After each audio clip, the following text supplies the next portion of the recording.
আমি এখন আপনাদের পাঠ করে শোনাচ্ছি সুকান্ত ভট্টাচার্যের একটি মোরগের কাহিনী।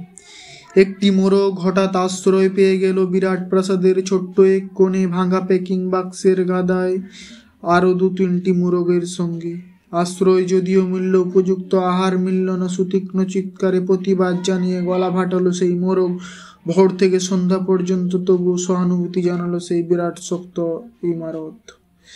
তারপর শুরু হলো তার আস্থা কুড়ে আনাগোনা আশ্চর্য। সেখানে প্রতিদিন মিলতে লাগলো ফেলে দেওয়া ভাত রুটির চমৎকার প্রচুর খাবার।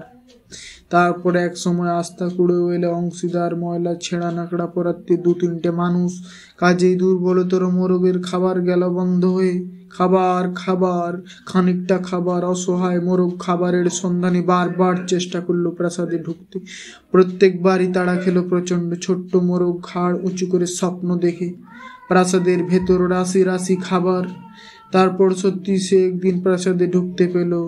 এক্কেবারে সোজা চলে গেল ধবধবে সাদা দামি কাপড়ে ঢাকা খাবার টেবিলে। অবশ্য খাবার খেতে নয়, খাবার হিসেবে।